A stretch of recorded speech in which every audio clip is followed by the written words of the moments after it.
Hello everyone.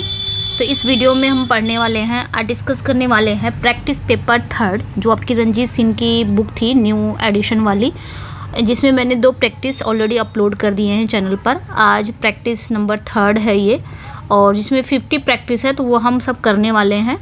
Okay, अभी आपके exam में टाइम है, तो ये भी प्रैक्टिस हम करने वाले हैं। सो स्टार्ट करते हैं सेशन को स्टार्ट करते हैं। इसके पहले 2 अपलोड मैंने कर दिया है। आज 3rd प्रैक्टिस पेपर है और एक मैंने मॉडल पेपर को भी अपलोड कर दिया है। अगर आपने नहीं देखा है तो जाके चैनल पे ज़रूर चेकआउट करिएगा। ओके, वो भी टीजीटी का ही है, मॉडल पेपर है, और ये भी आपका टीजीटी का ही है। नहीं तो फर्स्ट क्वेश्चन है आपका ये। फर्स्ट क्वेश्चन है, who has written the novel Judith. Judith जो नॉवल है, ये एक नॉवल है जूडिथ, जो 2012 में आया था। और इसको लिखने वाला कौन था? लॉरेंस डूरेल है, डेरेक वॉलकट हैं, या किरण देसाई हैं, या अनीता देसाई हैं? कौन है? डेरेक वॉलकट या किरण देसाई, अनीता देसाई? सो यहाँ पे जो राइट आंसर हो जाएगा, जूडिथ को लिखने वाला कौन है? लॉरेंस डूरेल है।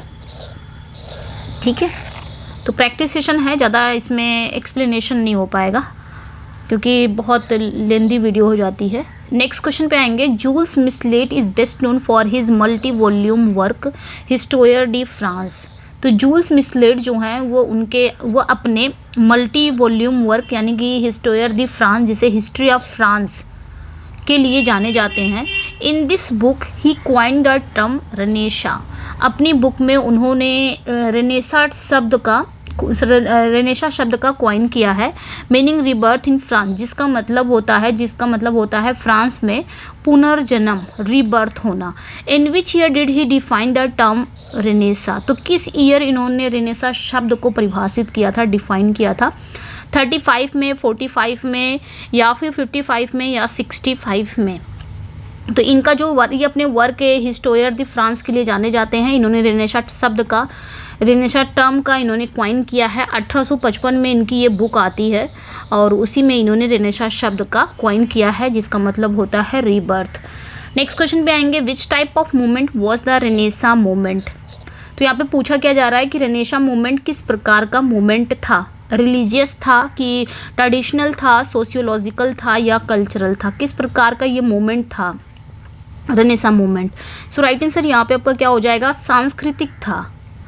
ठीक है, डी करेक्ट हो जाएगा, कल्चरल। नेक्स्ट क्वेश्चन पे आएंगे। विच मूवमेंट इंस्पायर्ड। अच्छा, ये रंजीत सिंह सर की जो पुरानी वाली बुक थी, जो 50 प्रैक्टिस सेशन था, और ये जो नई वाली है जो मैं करा रही हूँ अभी इस समय, ये क्वेश्चन सेम ही है, कुछ मतलब ज़्यादा डिफरेंट नहीं है। आज की जो क्वेश्चन है वो आपको उसी बुक से मिलते रहेंगे, दोनों ही बुक मिल जाएंगी। तो न्यू एडिशन में कुछ क्वेश्चन को छोड़ के बाकी क्वेश्चन सेम ही है। Which movement inspired Italian scholars to study philosophy and literature. तो यहाँ पे क्या कहा जा रहा है कि किस मूवमेंट ने इटालियन स्कॉलर्स को दर्शन और साहित्य के अध्ययन के लिए प्रेरित किया, फिलोसफी और लिटरेचर के स्टडी के लिए प्रेरित किया? कौन सा वो मूवमेंट था जो इटालियन स्कॉलर को प्रेरित किया फिलोसफी एंड लिटरेचर के अध्ययन के लिए? रिफॉर्मेशन, या रेनेसा, प्रोटेस्टेंट, या रोमांटिक? सो राइट आंसर यहाँ पे क्या हो जाएगा? ऑब्वियसली यहाँ पे रेनेसा है तो हम रेनेसा पे ही जाएंगे। रेनेसा मूवमेंट ही था जहाँ पे इटालियन स्कॉलर को ये प्रेरित किया गया था दर्शन और साहित्य के अध्ययन के लिए। Who was the next question पे आएंगे। Who was the greatest scholar of Italy in the time of the Renaissance. तो यहाँ पे क्या पूछा जा रहा है कि रेनेसा पीरियड में इटली का सबसे महान विद्वान कौन था? ठीक है, तो who was the greatest scholar of Italy in the time of Renaissance. तो मतलब रेनेसा काल में इटली का सबसे महान विद्वान कौन था? ओविड और वर्जिल, या फिर आपके आ गए हैं सिसेरो, या पेट्रार्क? कौन था रेनेसा काल में इटली का सबसे महान विद्वान कौन था? सो राइट आंसर यहाँ पे आपका करेक्ट हो जाएगा, पेट्रार्क। नेक्स्ट क्वेश्चन पे आएंगे। Who established the printing press in England. England में यहाँ पे पूछ रहा है, जर्मनी में नहीं पूछ रहा है, इंग्लैंड में पूछ रहा है कि इंग्लैंड में प्रिंटिंग प्रेस को इस्टेब्लिश किसने किया? William Caxton, William Drews, William Cantus, William Shakespeare? किसने किया था? तो प्रिंटिंग प्रेस को इस्टेब्लिश किसने किया था? विलियम कैक्सटन ने। ठीक है, तो तो यहाँ पे ए करेक्ट हो जाएगा। एंड नेक्स्ट वन पे आएंगे, who marks the arrival of Renaissance in England. तो यहाँ पे क्या पूछा जा रहा है कि इंग्लैंड में रेनेशा का आगमन किसके द्वारा हुआ, मार्लो, जॉन लिली, चौसर या कोई नहीं। इंग्लैंड में रेनेशा का अराइवल किसके द्वारा हुआ था? सो राइट आंसर यहाँ पे हमारा सी हो जाएगा, चौसर के द्वारा। ओके, नेक्स्ट क्वेश्चन पे आएंगे, who is known as the father of English poetry. तो फादर ऑफ इंग्लिश पोइट्री के लिए कौन जाना जाता है, फादर ऑफ इंग्लिश पोइट्री के रूप में कौन जाना जाता है? चौसर, शेक्सपियर, मिल्टन, मार्लो। सो यहाँ पे जो राइट आंसर हो जाएगा वो आपका ए करेक्ट हो जाएगा, चौसर। ठीक है, नेक्स्ट क्वेश्चन पे आएंगे, whose poetry exposes the influences of the renaissance in England. ठीक है, पूछा क्या जा रहा है कि किसकी पोइट्री, यानी कि यहाँ पे पूछा जा रहा है कि किसकी पोइट्री इंग्लैंड में रेनेशा के प्रभाव को उजागर करती है, यानी कि किसकी पोइट्री है इंग्लैंड में जो पुनर्जागरण के प्रभावों को एक्सपोज करती है, उजागर करती है। किसकी पोइट्री? चौसर की, शेक्सपियर की, मिल्टन की, चौसर की या पेट्रार्क की।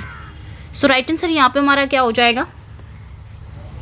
यस, राइट आंसर यहाँ पे हमारा चौसर, अगेन चौसर हो जाएगा। चौसर की ही पोइट्री थी जो इंग्लैंड में रेनेशा के प्रभाव को उजागर करती है। Which age did the renaissance influence the most. तो ये सब क्वेश्चंस ना इंपॉर्टेंट है, ऐसा नहीं कह सकते कि ये सब क्वेश्चन इंपॉर्टेंट नहीं है। अब की टीजीटी की मस्ट हुई है, क्वेश्चन अगर हिस्ट्री से पूछते हैं तो ये क्वेश्चन आने की पूरी संभावना है कि आ सकता है। तो यहाँ पे पूछा जा रहा है कि रेनेशा ने किस एज को सबसे अधिक प्रभावित किया, अगस्टन या फिर क्लासिकल, विक्टोरियन या एलिजाबेथन। तो हम सभी को पता है कि एलिजाबेथन एज सबसे ज़्यादा प्रभावित हुआ था, रेनेशा का प्रभाव सबसे ज़्यादा एलिजाबेथन एज पर पड़ा था। नेक्स्ट वन पे आएंगे, असेजुरा या caesura is a dash in a line. Line में जो सेजुरा है वो क्या है? इसको सेजुरा भी कैजुरा भी पढ़ते हैं। लाइन में है क्या? ये पॉज है कि सेलेबल है, स्ट्रेन है या एसेंट है, क्या है? तो एक पॉज है। ठीक है, ए करेक्ट हो जाएगा। एंड नेक्स्ट वन पे आएंगे, व्हाट इज़ पोएटिक लाइसेंस। अब देखेंगे यहाँ से क्वेश्चन ना, जितना भी क्वेश्चन है, कुछ क्वेश्चन आप देखेंगे कुछ नए क्वेश्चन मिलेंगे, बाकी क्वेश्चन आपको ऐसा लगेगा कि प्रीवियस ईयर क्वेश्चन है। ये प्रैक्टिस थर्ड का ही है। What is poetic licence. Poetic licence क्या है? तो ये हम सभी पढ़े हैं और ये प्रीवियस ईयर में आया भी हुआ है। तो liberties with language and fact in poetry. ठीक है, तो यहाँ पे क्या हो जाएगा कि कविता में भाषा और तथ्यों के साथ स्वतंत्रता। ओके, सी करेक्ट हो जाएगा। नेक्स्ट क्वेश्चन पे आएंगे, the unbroken flow of thought and awareness in the waking mind is called. मतलब यहाँ पे क्या कहा जा रहा है कि जागृत मन में विचार और जागरूकता का जो अखंड प्रवाह है उसे हम क्या कहते हैं? ठीक है, एक वेकिंग माइंड में जो आपका अनब्रोकन फ्लो ऑफ थॉट होता है या अवेयरनेस होती है, विचार होता है या जागरूकता का जो अखंड प्रवाह, वो क्या कहलाता है? Stream of consciousness, epiphany, negative capability, objective correlative. So right answer यहाँ पे आपका ए हो जाएगा, स्ट्रीम ऑफ कॉन्शियसनेस, जिसे हम हिंदी में चेतना की धारा बोलते हैं। नेक्स्ट वन पे आएंगे, what is meant by catharsis. Catharsis का क्या मतलब है? Tragic flaw in the antagonist का होता है कि tragic flaw in the protagonist, की false step taken in dark scene या purgation of emotion of pity and fear. Catharsis मतलब क्या होता है? सो राइट आंसर यहाँ पे डी हो जाएगा। ठीक है, purgation of emotion of pity and fear हो जाएगा कैथारसिस। व्हाट कैथारसिस मतलब क्या होता है? Purgation of emotion of pity and fear. Okay, next question पे आएंगे, द टर्म डिस्टोपिया इम्प्लाइज। जो टर्म है डिस्टोपिया, इसका क्या मतलब होता है? ये क्या है? प्लीजेंट इमेजिनरी वर्ड है कि अनप्लीजेंट है, कि प्लीजेंट रियल वर्ड है कि अनप्लीजेंट है? तो जो टर्म है वो आपका अनप्लीजेंट इमेजिनरी वर्ड है। What is the theme of proletarian novel. Proletarian novel की थीम क्या है? ये एक एरिस्टोक्रेटिक क्लास से है या फिर मतलब संबंधित है कि वॉरियर्स है कि मिडिल क्लास है, वर्किंग क्लास से संबंधित है, क्या है? प्रोलेटेरियन नॉवेल का थीम क्या है? सो राइट आंसर यहाँ पे हमारा क्या हो जाएगा? राइट आंसर यहाँ पे हमारा डी हो जाएगा, वर्किंग क्लास से है, इसकी थीम वर्किंग क्लास है। So D is correct. Next one पे आएंगे, which of the following is not a distinctive feature of poetry. तो यहाँ पे पूछा क्या जा रहा है कि निम्नलिखित में से कौन सी कविता का विशिष्ट विशेषता नहीं है, कविता की कौन सी विशिष्ट विशेषता नहीं है। इट यूजेस लैंग्वेज, मतलब ये भाषा का उपयोग करता है कि इट यूजेस रिदम, इसमें लय का उपयोग होता है। It is written in words, कि ये पद में लिखा गया है। इट यूजेस हारमोनी, कि ये सामंजस्य का उपयोग करता है। क्या है? नहीं है पूछा जा रहा है, ठीक है। सो राइट आंसर सी हो जाएगा। It is written in words, ठीक है, it is written in words. तो जो कविता का विशिष्ट विशेषता जो नहीं है वो it is written in words, ये नहीं है। बाकी आपका तीनों सही है। एंड नेक्स्ट वन पे आएंगे, which of the following is not a requirement of a tragic hero. यहाँ पे भी बताना है कि निम्नलिखित में से कौन सी बात एक दुखद नायक के लिए आवश्यक नहीं है, एक ट्रेजिक हीरो के लिए ज़रूरी नहीं है। Good, consistent, must be male या ऑफ हाई स्टेटस, मतलब अच्छा होना, सुसंगत होना, कि ज़रूरी है कि प्रूसी होना या उच्च स्थिति का होना। कौन सा ज़रूरी नहीं है एक ट्रेजिक हीरो के लिए। So right answer must be male, ऐसा ज़रूरी नहीं कि मेल ही हो, फीमेल भी तो हो सकती है। सो यहाँ पे सी करेक्ट हो जाएगा। नेक्स्ट क्वेश्चन पे आएंगे, who wrote the play Shakespeare legacy. तो ये जो प्ले है शेक्सपियर्स लेगेसी 1916 में आया था, लिखा किसने है? जेम्स मैथ्यू बेरी या सीन ओकेशी या स्टीफन फिलिप्स, जेएम सिंज, किसने लिखा है? ठीक है, तो यहाँ पे जो राइट आंसर हो जाएगा वो आपका ए करेक्ट हो जाएगा। जेम्स मैथ्यू बेरी, इन्होंने ही लिखा है, याद रखना है, Shakespeare's legacy, James Matthew Barrie. Next question पे आएंगे, Aristotle says that a plot must have unities, which of following is not one of the 3 unities. तो अरिस्टोटल कहते हैं, अरिस्टोटल का कहना है कि एक प्लॉट में यूनिटीज़ होनी चाहिए। निम्नलिखित में से कौन सी 3 वो यूनिटीज़ है? यूनिटीज़ में से एक नहीं है। 3 यूनिटीज़ में से कौन सा एक यूनिटीज़ नहीं है? Unity of action, place, time, character, कौन सा नहीं है? तो 3 यूनिटीज़ की तो बात करते हैं अरिस्टोटल, लेकिन कौन सा एक नहीं है? सो राइट आंसर यहाँ पे हमारा डी हो जाएगा, क्योंकि एक्शन भी है, प्लेस भी है, टाइम भी है, ये तीनों हैं, बट कैरेक्टर नहीं है। ठीक है, तो यूनिटी ऑफ कैरेक्टर नहीं है, डी करेक्ट हो जाएगा। नेक्स्ट क्वेश्चन पे आएंगे, which of the following is the most important part of tragedy.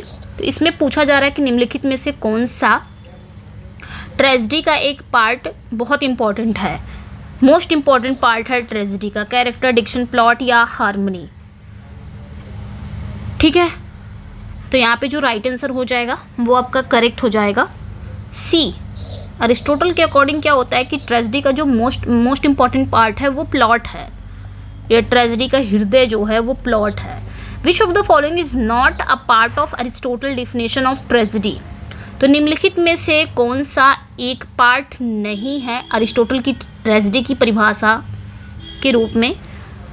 तो कौन सा एक पार्ट नहीं है अरिस्टोटल के ट्रेजेडी का जो डिफिनेशन है? It arouses pity and fear, it has unhappy ending, it involves mimesis, it is performed rather than narrated.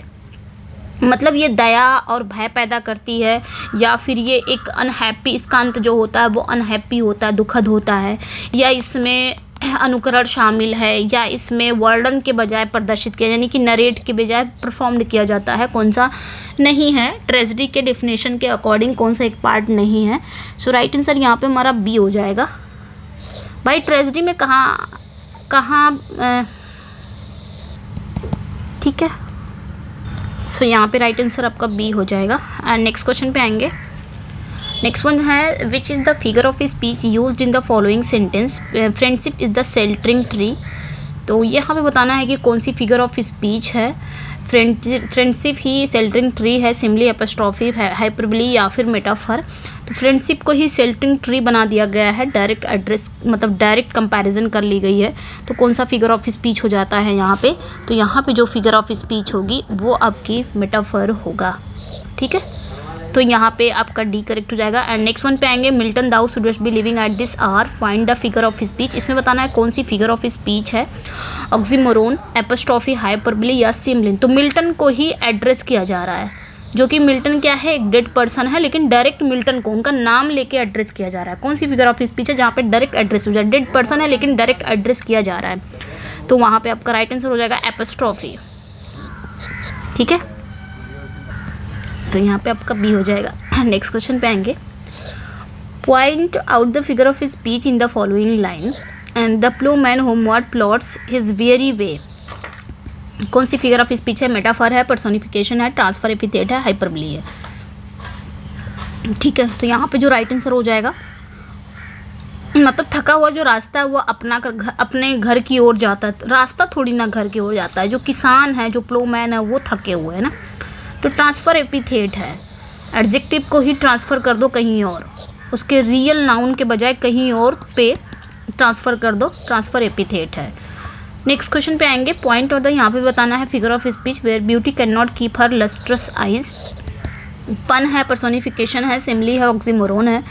सो जो राइट आंसर हो जाएगा beauty can not keep her lustrous eyes, जहाँ सौंदर्य अपनी चमकदार आंखें नहीं रख सकता। ब्यूटी है वो अपनी चमकदार आंखें नहीं रख सकता। ब्यूटी कोई पर्सन थोड़ी ना है, लेकिन ऐसा माना जा रहा है कि ये कोई पर्सन है, लेकिन इसमें डायरेक्ट एड्रेस नहीं हो रहा है, तो ये आपका पर्सोनिफिकेशन है। एक डेड चीज़ को, एक नॉन लिविंग चीज़ को एज ए पर्सन यूज हो, वो आपका पर्सोनिफिकेशन होता है। Which of this phrase appears on Shakespeare's grave stone. तो इसमें बताना है कि इनमें से कौन सा फ्रेज शेक्सपियर की कब्र पर अंकित है या अपीयर है, बताना है। सो राइट आंसर यहाँ पे जो हो जाएगा वो आपका करेक्ट हो जाएगा D, curse be he that moves my bone. ठीक है, नेक्स्ट क्वेश्चन पे आएंगे। Venus and Adonis is a poem by, तो किसके द्वारा ये लिखी गई है Venus and Adonis? So right answer यहाँ पे डी हो जाएगा, विलियम शेक्सपियर के द्वारा नैरेटिव पोएम है। नेक्स्ट क्वेश्चन पे आएंगे। Where from these lines have been taken, ये लाइनें कहाँ पे आती हैं? Good friend for Jesus shake for beer to dig the dust enclosed here, blessed be the man that spares these stones and cursed be he that moves my bones. तो ये Shakespeare के tomb की है, तो इसमें मैं time नहीं लगाऊंगी क्योंकि मुझे पता है ये सब प्रीवियस ईयर का ही है और आप लोग को पता ही है। वेयर फ्रॉम द लाइन्स, ये लाइनें कहाँ पे आती हैं? Fear no more the heat o sun nor the furious winter's rages, thou thy worldly task hast done, home art gone and taken thy wages. तो यहाँ पे बताना है Cymbeline, midsummer night dream, King Lear या Hamlet कहाँ की ये लाइनें हैं? तो ये आपकी सिम्बलिन की लाइनें हैं। नेक्स्ट क्वेश्चन पे आएंगे। Venus and Adonis by Shakespeare was written in stanzas of, कितनी स्टैंजाज में लिखा गया है ये? 4, 7, 6 या 9? तो 6 लाइन में। ठीक है, sorry, in stanzas of 6 line. ठीक है, नेक्स्ट वन पे आएंगे, यानी कि जो एक स्टैंजा थी वो 6 लाइन की थी। नेक्स्ट क्वेश्चन पे आएंगे। To which category the 2 works of William Shakespeare Venus and Adonis the rape of Lucrece belong to? यहाँ पे पूछा क्या जा रहा है कि जो शेक्सपियर की वर्क हैं, विलियम शेक्सपियर के 2 वर्क हैं, वो किस कैटेगरीज में आते हैं, जिसमें उनका नाम है Venus and Adonis, rape of Lucrece. Narrative poems में आते हैं कि हिस्टोरिकल प्लेज, ट्रेजेडीज़ या फिर कॉमेडीज़। सो राइट आंसर यहाँ पे हमारा ए हो जाएगा, नैरेटिव पोइम्स में आते हैं दोनों ही। 1593 एंड 1594 में आए थे। Which one of the following terms is often called for the England's national poet William Shakespeare? तो निम्नलिखित में से कौन सा वो शब्द है जो अक्सर इंग्लैंड के राष्ट्रीय कवि विलियम शेक्सपियर के लिए प्रयोग किया जाता है? Master dramatist, bard of London, supreme poet या बार्ड ऑफ एवॉन? सो यहाँ पे जो राइट आंसर हो जाएगा शेक्सपियर के लिए तो बार्ड ऑफ एवॉन ही यूज़ किए जाते हैं। सो डी हो जाएगा। एंड नेक्स्ट वन पे आएंगे। Who wrote the celebrated book Shakespearean tragedy? ये एक सेलिब्रेटेड बुक है, शेक्सपियरियन ट्रेजेडी किसने लिखी है? ब्रैडले ने, मतलब AC ब्रैडले या एडवर्ड ब्रैडले या FH ब्रैडले या डॉक्टर हेनरी ब्रैडले। तो हम सभी को पता है किसने लिखा है, AC ब्रैडले जी ने लिखा 1904 में। एंड नेक्स्ट वन पे आएंगे। Shylock is a character in Shakespeare's twelfth night, merchant of Venice, as you like it, comedy of errors. मैंने मेनी टाइम्स ऐसे क्वेश्चन करा चुकी हूँ ना। नेक्स्ट क्वेश्चन पे आएंगे। Who is known as the fourth witch among Shakespeare women characters? तो यहाँ पे बताना है, यहाँ पे आपका क्या कह रहा है कि शेक्सपियर की महिला कैरेक्टर में चौथी चुड़ैल के रूप में किसे जाना जाता है? डेस्टिमोना, गर्ट्रूड, लेडी मैकबेथ या कॉर्डेलिया? तो लेडी मैकबेथ को जाना जाता है। एंड नेक्स्ट वन पे आएंगे। The name of Macbeth wife in the Shakespearean play?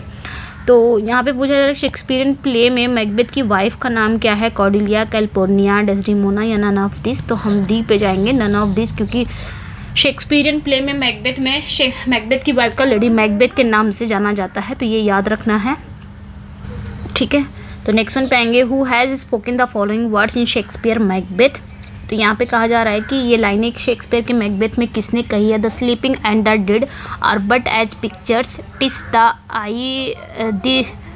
The I of childhood that fears a painted devil. ठीक है, तो यहाँ पे बताना है किसने कहा है, फर्स्ट विच, सेकंड विच या थर्ड विच या नन ऑफ दी, कि सोए हुए मरे हुए लोगों तो एक चित्रों के समान होते हैं। ठीक है, तो यहाँ पे बताना है किसने कहा है। सो राइट आंसर यहाँ पे हमारा डी हो जाएगा।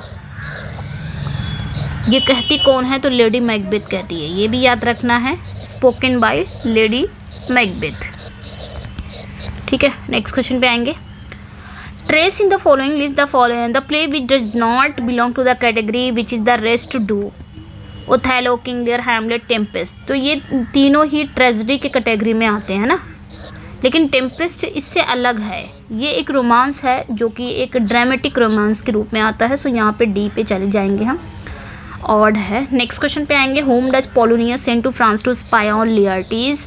तो लियर्टीज पर नज़र रखने के लिए फ्रांस से पोलोनियस किसे भेजता है, रिनाल्डो, ओफिलिया या फिर आपके गुइडो या मार्सलेस। तो रिनाल्डो को भेजता है। ठीक है, नेक्स्ट क्वेश्चन पे आएंगे, how many characters die during the course of the play Hamlet. तो यहाँ हैमलेट प्ले के दौरान कितने कैरेक्टर की डेथ हो जाती है, 2, 5, 7, 8 कितने कैरेक्टर की डेथ हो जाती है। सो राइट आंसर यहाँ पे हमारा करेक्ट हो जाएगा, 8 कैरेक्टर की डेथ होती है। नेक्स्ट क्वेश्चन पे आएंगे, who speak the famous to be or not to be soliloquy. ये किसने बोला है to be or not to be, Claudius, Hamlet, ghost या लियर्टीज। तो ये हैमलेट की सोलिलोक्वी है, to be or not to be. Next question पे आएंगे, the complete title of Shakespearean tragedy Hamlet is. तो हैमलेट जो शेक्सपियरियन ट्रेजेडी है, हैमलेट की कंप्लीट टाइटल क्या है, the tragedy of Hamlet Prince of Denmark, tragedy of Hamlet the Prince, या यहाँ पे आपका ए करेक्ट हो जाएगा, the tragedy of Hamlet Prince Denmark. Okay, तो ये आपका करेक्ट हो जाएगा। एंड नेक्स्ट वन पे आएंगे, the lyrical ballads were better appreciated in America than in England, the first edition publish in America year. तो लिरिकल बैलेट को England से बजाय अमेरिका में सबसे ज़्यादा सराहा गया है, सबसे अच्छे तरीके से सराहा गया है। तो अमेरिका में इसका फर्स्ट एडिशन कब आया था, 1798 या 1805, 1843 या 1802। सो राइट आंसर यहाँ पे हमारा डी हो जाएगा, 1802। ओके, नेक्स्ट क्वेश्चन पे आएंगे, Wordsworth published descriptive sketches and evening walk in. तो वर्ड्सवर्थ ने अपना ये दोनों वर्क है, डिस्क्रिप्टिव स्केचेस और इवनिंग वॉक को पब्लिश कब किया था, 29 जनवरी 1793, फरवरी 1793, फरवरी 1794, फरवरी 1795। सो राइट आंसर यहाँ पे हमारा ए करेक्ट हो जाएगा। नो यहाँ पे जो आपका करेक्ट होगा, अब मुझे लगता है यहाँ पे बी करेक्ट होगा, फरवरी 1793। ओके, जनवरी में तो नहीं है, फरवरी 1793 ये करेक्ट है। तो यहाँ पे राइट आंसर फरवरी 1793 है।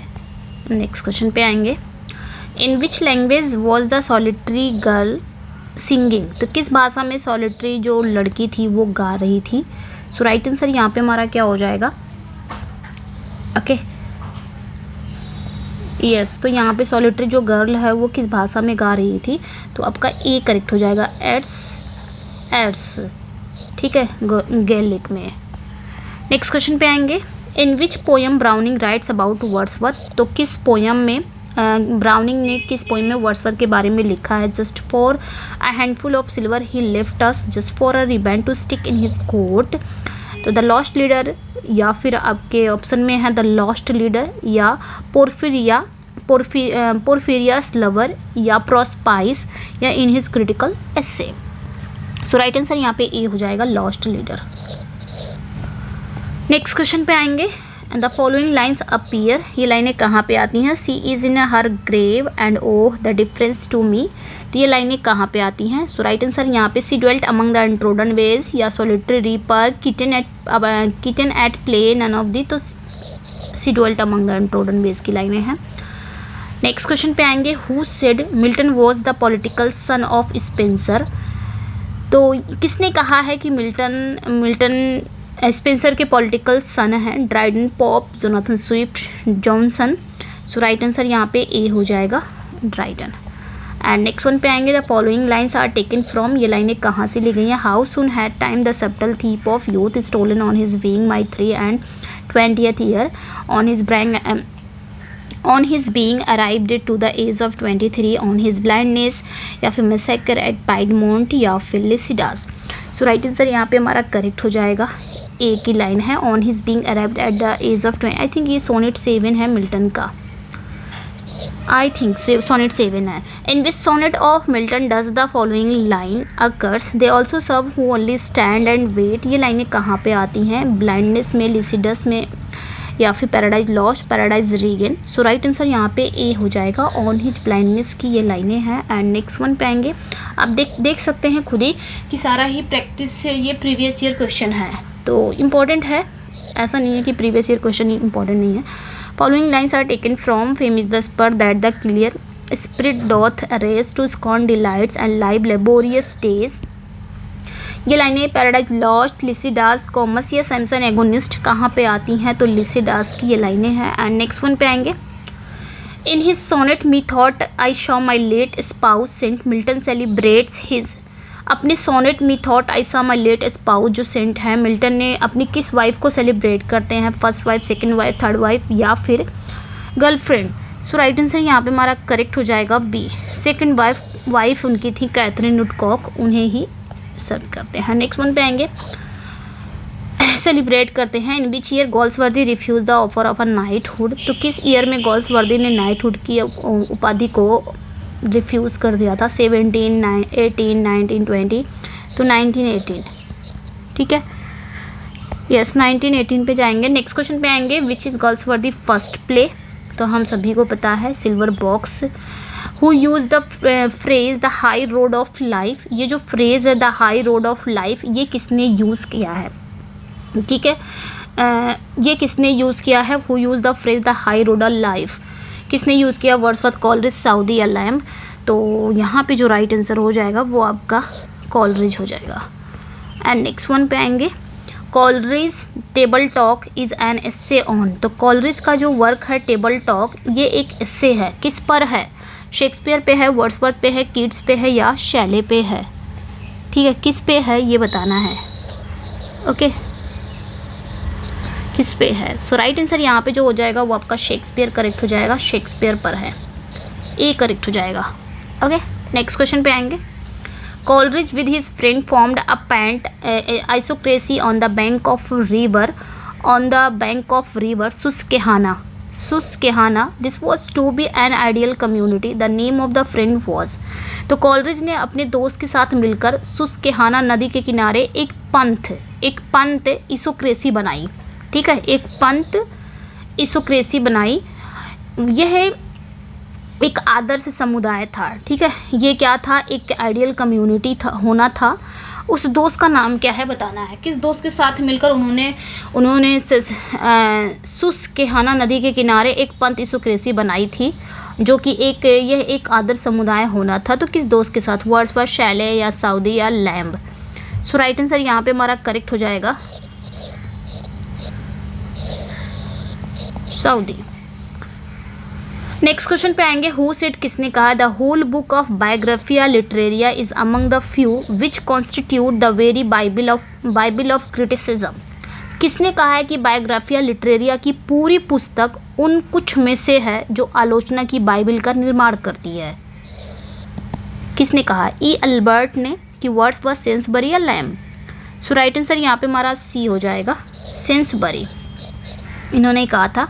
एंड नेक्स्ट क्वेश्चन पे आएंगे, Coleridge breaks imagination into 2 parts, Coleridge ने इमेजिनेशन को 2 भाग में तोड़ा है, 2 भाग में बांटा है, प्राइमरी एंड सेकेंडरी, पहला primary and secondary. Primary imagination क्या है ये बताना है, आपके सामने ऑप्शन है, shared by all and allow people to unconsciously understand the structure of the world, कि सभी के द्वारा साझा किया जाना चाहिए, लोगों को अनजाने में दुनिया की संरचना को समझने की अनुमति देनी चाहिए, क्या होता है। तो यहाँ पे जो राइट आंसर हो जाएगा वो आपका ए करेक्ट हो जाएगा, shared by all and allow people to unconsciously. Secondary imagination is, secondary जो इमेजिनेशन है वो क्या है, belongs purely to the poet who can consciously shape new world. So right answer यहाँ पे जो हो जाएगा वो आपका करेक्ट हो जाएगा, ए ही करेक्ट है यहाँ पे भी, ठीक है, ए करेक्ट है। नेक्स्ट वन पे आएंगे। It is an inferior faculty to imagination. It acts mechanically in bringing together various dissimilar components to produce appropriate image. It is the logical faculty this refers to. तो यहाँ पे क्या कहा जा रहा है कि it is an inferior faculty to imagination, मतलब ये कल्पना से भी कमतर क्षमता है। It act mechanically in bringing together various dissimilar components to produce appropriate image. और यह विभिन्न असमान घटकों को एक साथ लाकर उचित छवि बनाने में यांत्रिक रूप से कार्य करता है। This refers to, it is the logical faculty, ये एक तार्किक क्षमता है। ये है क्या? Fancy imagination, primary imagination, secondary imagination, क्या है? सो राइट आंसर यहाँ पे करेक्ट हो जाएगा ए, फैंसी है, फैंसी, ठीक है। मतलब ये कल्पना से भी कमतर क्षमता वाला होता है और ये विभिन्न असमान घटकों को एक साथ लाकर उचित छवि बनाने में यांत्रिक रूप से कार्य करता है, तार्किक क्षमता। नेक्स्ट क्वेश्चन पे आएंगे। Which of the following periodical was establish and edited by Coleridge. तो यहाँ पे पूछा जा रहा है निम्नलिखित में से कौन सी वो पत्रिका है कॉलरिज द्वारा स्थापित की गई और संपादित की गई। वो कौन सा पीरियोडिकल है जो कॉलरिज द्वारा इस्टेब्लिश की गई और एडिटेड की गई। तो द गार्जियन है, या द वॉचमैन है, या द बी है, या द रैम्बलर है। सो राइट आंसर यहाँ पे करेक्ट हो जाएगा B, watchman. How does Antonio plan to respond to Shylock's insistence to collect his pound of flesh. तो एंटोनियो शाइलॉक को अपने हिस्से का जो मांस लेने के आग्रह पर क्या प्रतिक्रिया देगा। With anger and violence, begging, reasoning, quietness of spirit. D हो जाएगा, with quietness of spirit. What explanation does Shylock give for continuing to pursue his bond? तो यहाँ पे क्या है, शाइलॉक अपने बॉन्ड को जारी रखने के लिए क्या स्पष्टीकरण देता है। टू स्केयर पीपल, लोगों को डराने के लिए। It amuses him, he hates Antonio, या for the attention. So right answer यहाँ पे हमारा करेक्ट हो जाएगा सी। नेक्स्ट क्वेश्चन पे आएंगे। What does Bassanio offer Shylock to persuade him to forfeit his bond. तो बेशेनियो ने साइलॉक को अपना बॉन्ड छोड़ने के लिए राजी करने के लिए क्या पेशकश की। मतलब उसने शाइलॉक के सामने एक ऑफ़र दिया कि तुम अपना बॉन्ड छोड़ दो जो तुमने मांगा था वो। तो उसके सामने क्या पेशकश करता है कि जो तुमने उसका मांस मांगा था वो छोड़ दो। सो राइट आंसर यहाँ पे क्या हो जाएगा, उसने उसके सामने 6000 डुकेट्स को उसके सामने ऑफर किया। What does Shylock do in anticipation of the judgement. तो यहाँ पे पूछा क्या जा रहा है कि विशेष रूप से न्याय के लिए आने वाले व्यक्ति की प्रत्याशा में शाइलॉक क्या करता है। राइट आंसर यहाँ पे हमारा बी हो जाएगा, वेट्स हिज नाइफ, ठीक है, मतलब अपने चाकू को तेज करता है वो। What is name given to the person who comes to judge Antonio's trial? तो यहाँ पे क्या कहा जा रहा है कि एंटोनियो के मुकदमे का फैसला करने आए व्यक्ति का क्या नाम दिया गया। लॉरेंजो, सैलरिनो, बाल्थसर, या डॉक्टर ब्लेरियो। तो बाल्थसर थे। नेक्स्ट वन पे आएंगे। When she is disguised as Balthasar, what argument does Portia make for Shylock showing mercy? तो जब पोर्शिया बाल्थसर के वेश में होती है तो वो शाइलॉक पर दया दिखाने के लिए क्या तर्क देती है। Mercy is a blessing, Shylock will be respected. It is the law, Shylock will feel good. So right answer यहाँ पे हमारा करेक्ट हो जाएगा A, Mercy is a blessing. Next question पे आएंगे। What does Bassanio beg the court to do for Antonio's sake? तो यहाँ पे क्या कहा जा रहा है कि एंटोनियो के लिए बशेनियो कोर्ट से क्या करने की विनती करता है। सो राइट आंसर यहाँ पे क्या हो जाएगा, kill Shylock, give Shylock money. Right answer जो हो जाएगा वो आपका करेक्ट हो जाएगा D, bend the rules. And next one पे आएंगे। Portia says that Shylock can take his pound of flesh from Antonio but he must not dash be too slow या laugh about it, spill any blood, be boastful. तो यहाँ पे जो right answer हो जाएगा कि पोर्शिया का कहना है कि शाइलॉक एंटोनियो से अपना पाउंड मांस ले सकता है लेकिन उसे नहीं करना चाहिए। क्या नहीं करना चाहिए, वो अपना मांस तो ले सकता है लेकिन खून का एक भी बूंद नहीं गिरना चाहिए, ठीक है। ओके, नेक्स्ट क्वेश्चन पे आएंगे। What will the state seize if Shylock spills a drop of blood while extracting the pound of flesh. यदि ये साइलॉग मांस का पाउंड निकालते समय खून की एक बूंद गिरा दे तो राज्य उससे क्या जब्त करेगा? उसकी पूरी संपत्ति की, उसका चाकू की, उसकी बेटी की, उसकी वेनिस की नागरिकता। तो उसकी पूरी संपत्ति, his entire estate. Antonio offers to return half of Shylock's estate on the condition Shylock. ठीक है, यहाँ पे क्या कहा जाए कि एंटोनियो ने शाइलॉग के आधे दर्शकों को एक अभिनेता द्वारा स्टेट में वापस करने की पेशकश की। इस शर्त पर शाइलॉग क्या करता है? अपोलोजाइज करता है कि duels with him gives him a loan की कन्वर्ट्स टू क्रिश्चियनिटी। तो डी हो जाएगा, converts to Christianity. Next question पे आएंगे। A song or hymn of grief or lamentation, especially one intended to accompany funeral or memorial rites। मतलब शोक या विलाप या गीत या भजन, विशेष रूप से जो अंतिम संस्कार या स्मारक अनुष्ठान के साथ गाए जाने वाला गीत होता है, उसे हम क्या कहेंगे? बैलेड, लिरिक, डर्ज या यूलॉजी। ठीक है, उसे हम क्या बोलेंगे? तो यूलॉजी तो गाते, लेकिन यूलॉजी में प्रशंसा की जाती है। ठीक है, यहाँ पे डर्ज करेक्ट हो जाएगा। शोक गीत ये भी होता है। नेक्स्ट वन पे आएंगे। A comic words compose in irregular rhythm. एक कॉमिक वर्ड्स है जिसको इरेगुलर रिदम में लिखा जाता है, उसे हम क्या बोलेंगे? ट्रेजेडी, कॉमेडी या डोगेरेल या फिर फार्स। तो एक कॉमिक वर्ड्स है जिसको इरेगुलर रिदम में लिखा जाता है, उसे डोगेरेल बोला जाता है। ठीक है, नेक्स्ट वन पे चौसर ने लिखा था सबसे पहले। A short pastoral poem usually in dialogue on the subject of rural life and the society of shepherds, depicting rural life as free from the complexity and corruption of more civilised life. उसे हम क्या कहेंगे? मतलब ग्रामीण जीवन और चरवाहों के समाजों के विषय पर आमतौर पर एक डायलॉग में लिखी गई एक छोटी देहाती कविता है, जिसमें ग्रामीण जीवन को अधिक सभ्य जीवन की जटिलता और भ्रष्टाचार से मुक्त दर्शाया गया है। तो उसे हम इकोलॉग कहेंगे। ठीक है, यस, डी करेक्ट हो जाएगा। The omission of a sound a syllable when speaking as I am let's. तो यहाँ पे क्या है कि बोलते समय किसी ध्वनि या शब्दांश का छूट जाना, जैसे कि हम आई एम ना बोल के आई एम, या फिर लेट अस ना बोल के लेट्स बोलते हैं, तो उसे हम क्या कहते हैं? ओमिशन, एलिशन, साइलेंट पिच की इंटोनेशन क्या कहा जाता है?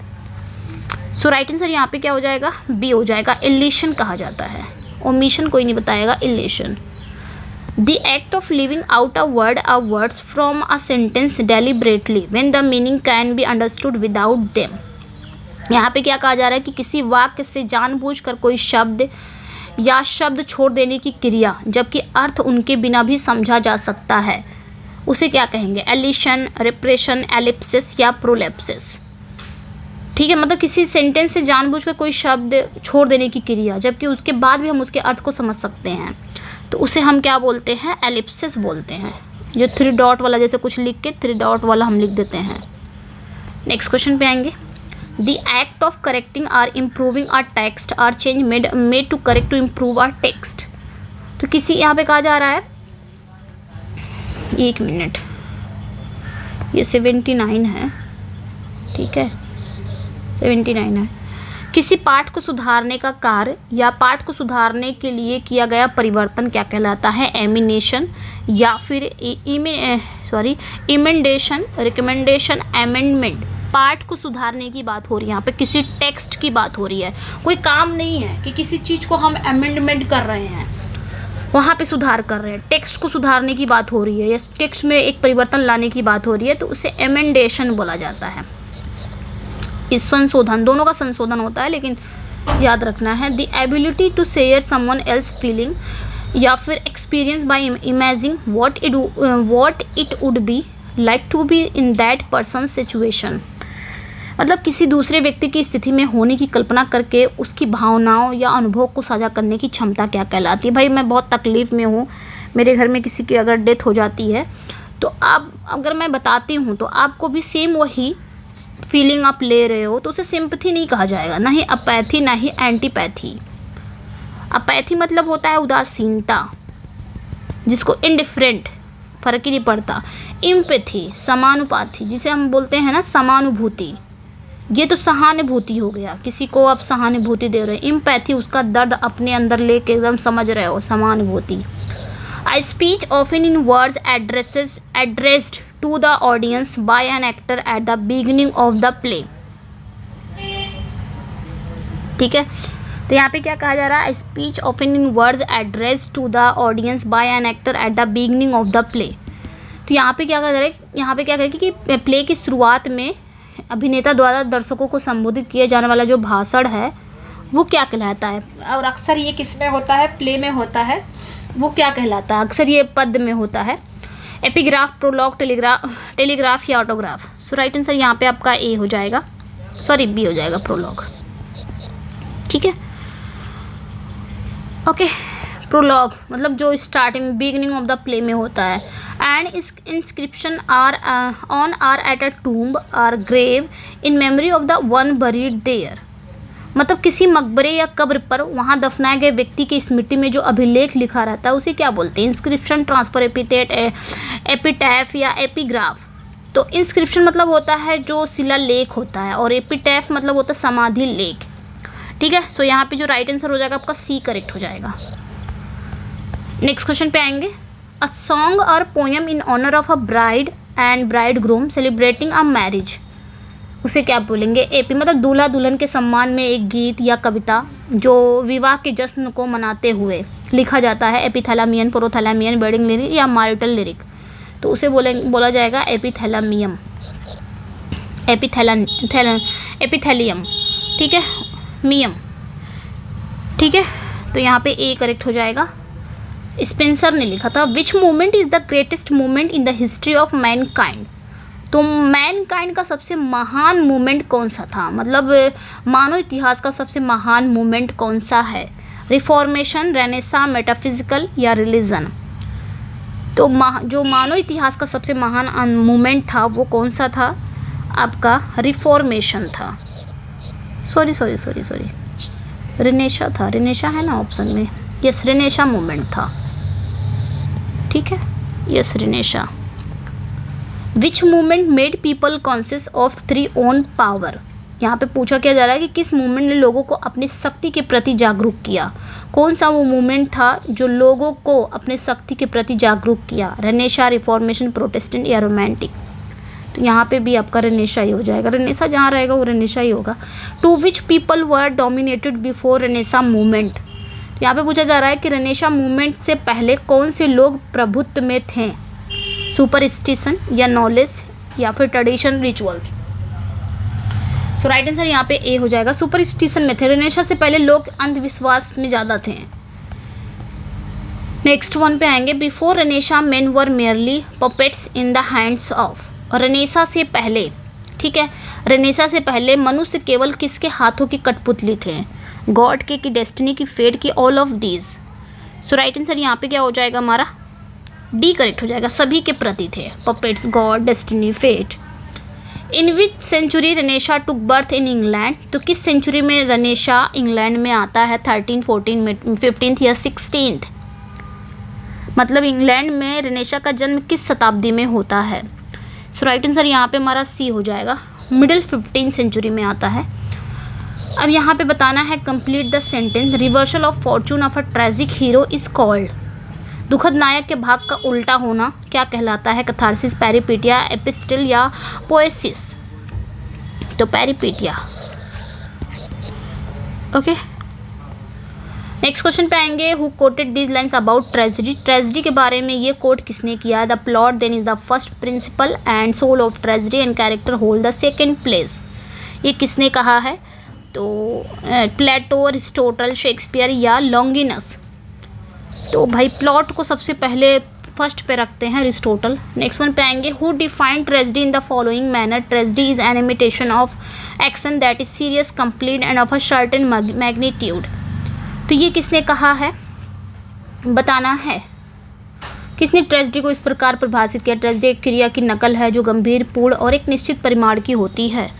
सो राइट आंसर यहाँ पे सी हो जाएगा, Aristotle. Morality plays were written, morality plays कब लिखे गए थे? 15 एंड 16 या 17 या 18 या 19? तो मोरालिटी प्लेज 15 एंड 16 सेंचुरी में लिखे गए थे। The originator and Neymar of deconstruction is, तो डिकंस्ट्रक्शन का जो ओरिजिनेटर है और नेमर है वो कौन है? ठीक है, तो जैक्स डेरिडा है या फ्रेडरिक नीत्शे है, मार्टिन हेडेगर है या सिगमंड फ्रायड है? तो जैक्स डेरिडा जाने जाते हैं इनके लिए। नेक्स्ट वन पे आएंगे, when the sound of a word resemble the meaning of denote the figure of speech, जब किसी शब्द की ध्वनि उसके अर्थ से मिलती जुलती है उसे कौन सा अलंकार कहते हैं? सेनेक्डोक, ओनोमेटोपिया, प्रोसोपोपिया, ट्रांसफर एपिथेट। तो साउंड की बात हो रहा है तो हम किस पे जाएंगे? ओनोमेटोपिया पे। एंड नेक्स्ट वन पे आएंगे, the repetition of vowel sound in sequence of near by words is called, मतलब वाउल साउंड की रिपीटिशन होती है जो कि सीक्वेंस में होती है, पास पास में, उसे कौन सा हम बोलेंगे? तो राइम है, रिदम है, एसोनेंस बोलेंगे। ठीक है, yes, okay. What is the name of the an implied simile? An implied simile क्या है? मेटाफर है, एपिस्ट्रोफी है, हाइपरबोली है कि नन ऑफ दीज है? तो मेटाफर है।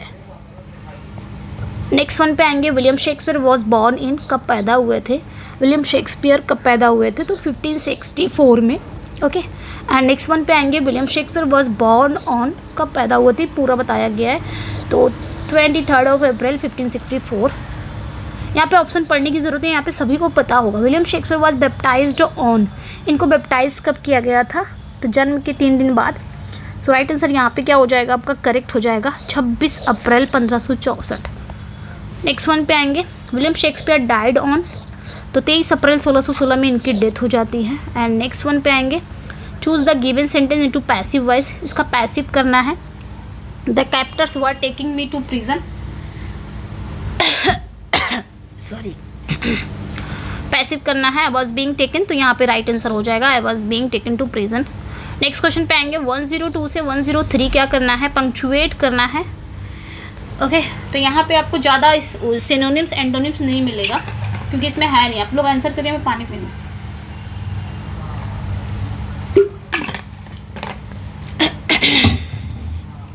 ठीक है, तो यहाँ पे पूछा जा रहा है, you understand don't you that this is our most ambitious project.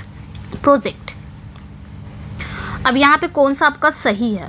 देखिए, ये देखेंगे यू अंडरस्टैंड डोंट, यहाँ पे तो सही है, बट यहाँ पे फुल स्टॉप नहीं लगाया, कुछ भी नहीं लगाया, तो ये गलत हो जाएगा।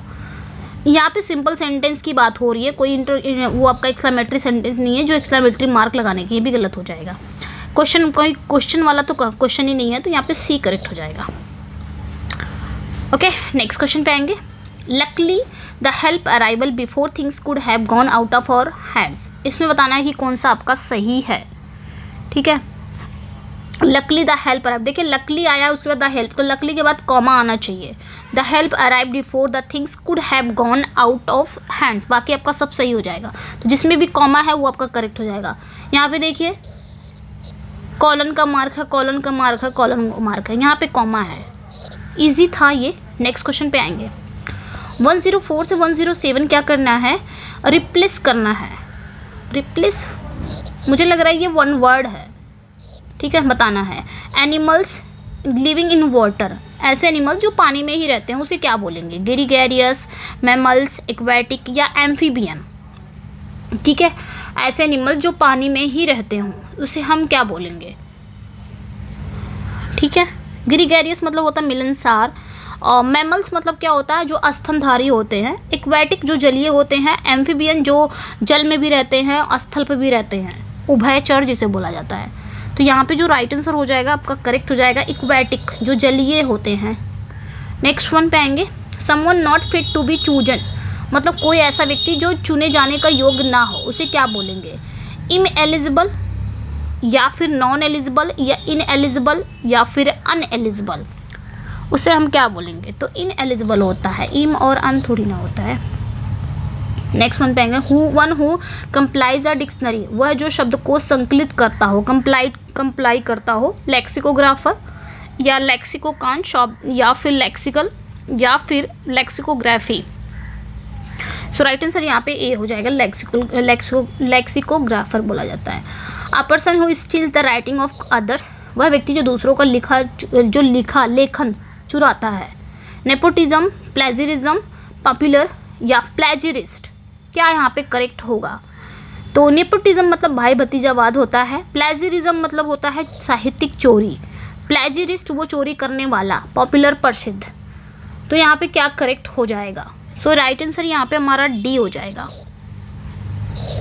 क्योंकि चोरी ही करना है ना, एक व्यक्ति जो चोरी करता है तो प्लेजरिस्ट कहलाएगा। एंड नेक्स्ट वन पे आएंगे 108 से 110 को क्या करना है? Find the option that has error, बताना है कि कौन सा एरर है। तो यहाँ पे देखना है इलेक्ट्रॉनिक मेल या फिर email are a method of exchanging digital messages, no error. यहाँ पे बताना है कौन सा एरर है 108 से 110 तक, 110 तक। तो इसमें बताना है कौन सा एरर है। सो राइट आंसर यहाँ पे आपका बी एरर हो जाएगा, क्योंकि यहाँ पे इलेक्ट्रॉनिक मेल या फिर ईमेल की बात हो रही है, बीच में आपका और लगा, किसी एक की बात हो रही है। जब किसी एक की बात होगी तो सिंगुलर है, तो यहाँ पे प्लूरल नहीं आना चाहिए, यहाँ पे इज आना चाहिए, नॉट आर। नेक्स्ट वन पे आएंगे which of the following alternatives provide the most appropriate one word substitute for the expression given below, a supporter of the cause of women. ठीक है, यहाँ पे बताना है कि जो मतलब एक सपोर्टर है, मतलब जो नारी के हितों के लिए काम करता हो, सपोर्ट करता हो, उसे इफेमिनेट, सोफिस्ट या फेमिनिस्ट, फेमिनाइन क्या कहेंगे? सो राइट आंसर यहाँ पे क्या हो जाएगा? राइट आंसर यहाँ पे हमारा सी हो जाएगा, फेमिनिस्ट, नारीवादी। नेक्स्ट वन पे आएंगे choose the correct alternative to complete the complete sentence, the gardens in Srinagar more beautiful than, ये कितनी बार आया, श्रीनगर का जो बागीचा है वो मैसूर के बागीचे से ज़्यादा सुंदर है। तो यहाँ पे बागीचे की कंपैरिजन हो रही है, जो कि प्लूरल है तो आपका दोज ऑफ लगेगा, सिंगुलर अगर रहता तो दैट ऑफ लगता। तो यहाँ पे देखिए क्या लगेगा। सो राइट आंसर यहाँ पे आपका बी हो जाएगा, क्योंकि यहाँ पे श्रीनगर के बागीचों की मैसूर के बागीचों से कंपैरिजन हो रही है। नेक्स्ट वन पे आएंगे fill in the blank appropriate auxiliary verb from the, तो I wish, I made it, तो आई विश के साथ हम उसके बाद क्या लगाएंगे? आई वर लगाएंगे। ध्यान रखना है कितनी बार ही कराया है। Choose the correct part of speech of the underline word in the following sentence, she ran fast in the tournament, fast बताना है कि कौन सा पार्ट्स ऑफ स्पीच है, एडवर्ब, एडजेक्टिव, नाउन है या नन ऑफ दीज है। तो वह दौड़ी, कहाँ दौड़ी? तेज दौड़ी, तो ये रैन की विशेषता बता रहा है, ऑब्वियसली ये एडवर्ब है। नेक्स्ट वन पे आएंगे he agree dash my business proposal, तो एग्री टू भी होता है, एग्री विद भी होता है। तो एग्री टू कब लगता है? जब आपका समथिंग हो, ठीक है। एग्री टू कब लगता है? जब समथिंग आगे कोई थिंग्स हो।